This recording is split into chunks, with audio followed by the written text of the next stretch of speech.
안녕하십니까. 주식시장의 핵심 투자 전략 이상로의 텐텐베거 5월 22일 시작하도록 하겠습니다. 자, 오늘 삼성바이오로직스가 엄청난 발표를 하나를 했습니다. 바로 인적 분할을 발표를 하면서 이 삼성바이오로직스는 CDMO를 좀 더 전념하겠다라는 얘기를 했고, 마찬가지 삼성바이오에피스홀딩스 같은 경우에는 이제 바이오시밀러를 좀 더 전념하겠다라는 얘기를 했습니다. 여기서 우리 시청자분들 입장에서는 이 바이오시밀러라는 단어도 헷갈리실 수 있는 거고, 또 한편으로는 이 CDMO라는 단어 조금 헷갈리실 수도 있을 것 같은데, 바이오시밀러에 대한 얘기는 다음에 제가 한 번 더 정리를 해서 말씀을 드리고, 오늘은 이제 CMO와 CDMO 관련된 기업들을 한번 알아보려고 준비를 해봤습니다. 자, 그러면 관련된 뉴스만 한번 같이 보면서 말씀을 좀 드리겠습니다. 이제 CDMO 바이오시밀러 사업을 분할을 경쟁력 강화로 하겠다라는 얘기를 지금 하고 있는 부분들이고요. 우리가 여기에 나오는 이 바이오시밀러라는 것은 우리가 이제 시밀러라는 단어 자체가 이제 유사한이라는 뜻이거든요. 이제 바이오라는 것은 완벽하게 동일하게 만들 수는 없습니다. 우리가 이제 동일하게 만들어내는 것을 우리가 제약업종에서 제네릭이라고 표현을 하는 거고, 대신에 이제 바이오 같은 경우에는 완전 똑같이 만들 수는 없기 때문에 유사한 바이오 물질, 그래서 우리가 바이오 시밀러라고 하는 건데요. 오늘 우리가 이제 공부해 볼 것은 바로 이 앞에 있는 이 CDMO 관련돼서 공부를 한번 해볼 예정입니다. 자, 다음 그림 한번 같이 보도록 하겠습니다. 우리가 이제 이 CMO라는 것은 위탁 생산을 뜻하는 용어고, 우리가 이제 CDMO라는 것은 위탁 개발 생산을 뜻하는 겁니다. 그러면 우리가 위탁 생산이라는 것은 이런 신약 물질이 있는데 여기에 대한 부분 자체에 대해서 주문서도 있고, 이거를 대신에 대량으로 만들어줘 라는 개념이라고 보시면 되고요. 대신에 위탁 개발 생산이라는 것은 우리한테 정말 좋은 물질이 있는데 이것을 지금부터 연구 개발을 해서 생산까지 당신네 회사가 좀 해줘 라는 뜻입니다. 그러면 당연히 이제 CMO보다는 CDMO가 좀 더 기술적인 진입장벽이 높다라고 좀 봐야 되는 거고요. 그리고 이제 생산 시설이라든지 또는 공정 자체도 좀 더 완벽하게 갖춰져 있어야지만 이 CDMO 사업을 할 수 있기 때문에 최근에는 많은 기업들이 이 CDMO 관련돼서 사업을 진출하고 있는 그런 과정이라고 보실 수 있고, 우리가 이제 CDMO라는 것이 이제 위탁 개발 생산이기 때문에 앞서 봤던 CMO보다는 좀 더 이런 마진폭이 개선될 수 있는 여지가 상당히 높습니다. 그래서 그런 것들을 감안해서 우리가 시장을 좀 바라볼 필요가 있습니다.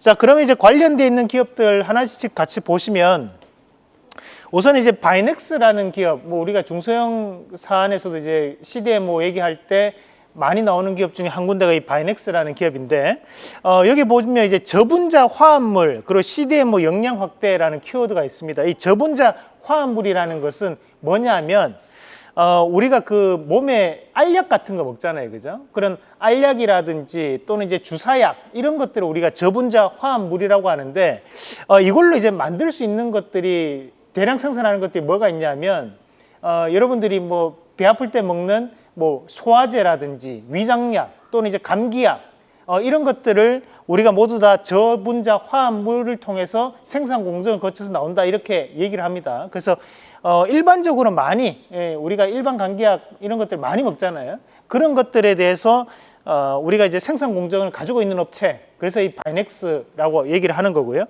자, 그리고 이제 유바이오로직스라는 기업은 백신에 또 특화되어 있는 기업입니다. 그래서 백신에 대한 위탁 생산을 담당을 하고 있는데, 최근에 좋은 실적으로 주가에 대한 변화가 나타나는 그런 기업이라고 볼 수 있고, 자, 휴원수 같은 경우에는 우리가 다이어트 약이라든지 또는 작년 2024년도에 펜젠이라는 회사를 인수하면서, 이 펜젠이라는 회사가 또 CDMO에 또 특화되어 있는 기업입니다. 그래서 좀 더 CDMO 사업을 확장하겠다라는 것이 2025년도의 목표였습니다. 그래서 이런 휴원수도 좀 기억을 하실 필요가 있다는 말씀도 드리고, 자, 유한양행은 다들 아시죠? 우리나라 제약업체 중에 가장 규모가 큰 기업이 바로 유한양행인데, 유한양행은 이제 자회사가 있습니다. 유한화학이라는 회사가 있고, 이 유한화학이라는 회사가 CDMO 사업을 하고 있습니다. 그래서 그에 따른 재평가가 나올 수 있다는 거. 그리고 유한양행은 항상 우리가 ASCO라든지 또는 이제 6월 달에 있는 미국의 바이오 컨퍼런스, 바이오 인터내셔널까지는 항상 보면 이 학회 일정에 맞춰 가지고 이슈화가 많이 되곤 합니다. 그래서 이런 유한양행도 지금 다시 한 번 더 살펴보셔야 되는 시기다라는 거. 그리고 이제 파미셀이라는 기업은 우리가 이제 줄기세포 치료제라든지 또는 CDMO 관련되어서 사업을 좀 더 확대하고 있는 그런 역량을 가지고 있다라고 보실 수 있겠습니다. 이 외에도 사실 우리가 이런 뭐랄까 이제 CDMO나 또는 CMO 관련된 기업이 대단히 많습니다. 그럼에도 불구하고 제가 이렇게 가지고 왔는 것은 대부분 다 보면 이제 주특기가 조금씩은 다 다릅니다. 그래서 그런 다른 주특기를 가지고 있는 기업들을 최대한 엮어서 여러분들한테 소개해드리기 위해서 준비를 했다는 점 알아주시길 바라겠습니다. 자, 그럼 오늘 우리가 한번 공략을 해볼 수 있는 종목 한번 준비를 해봤는데, 자, 오늘은 이 종목을 한번 준비를 해봤습니다. 자, 유바이오로직스라는 기업인데 우리가 뭐 지금 오늘도 보면 시장에서 코로나 관련된 부분이 동남아 쪽에서 퍼지면서 콜드체인 관련주들도 같이 움직이는 그런 양상들이었는데 이 유바이오로직스 같은 경우에는 세균 백신 플랫폼을 보유하고 있는 기업입니다. 그래서 우리가 뭐 콜레라 백신이라든지 또는 거기에 따른 백신 관련된 부분 자체에 대해서 플랫폼을 보유를 하고 있다 보니까 거기에 맞춤식 생산 공정을 좀 더 주목할 필요가 있다는 거죠. 뭐 아무 때서나 이런 백신에 대한 대량 생산을 할 수 있는 것은 아닙니다. 어느 정도에 대한 시설적인 부분과 기술력을 보유를 하고 있어야지만 백신에 대한 생산 공정을 진행을 할 수가 있는 거기 때문에, 그래서 이 부분에 좀 더 우리가 주목할 필요가 있는 부분이고, 최근 들어서 이제 질병들이 상당히 다양화되고 있고 거기에서 예방 및 치료에 대한 관심도 확대가 되고 있기 때문에 저는 이 유바이오로직스에 대해서 재평가가 좀 더 이어질 가능성이 높다. 자, 그래서 1분기에 대한 매출률을 보더라도 395억 원을 기록했는데 대부분의 백신 회사들이 최근에 비수기입니다.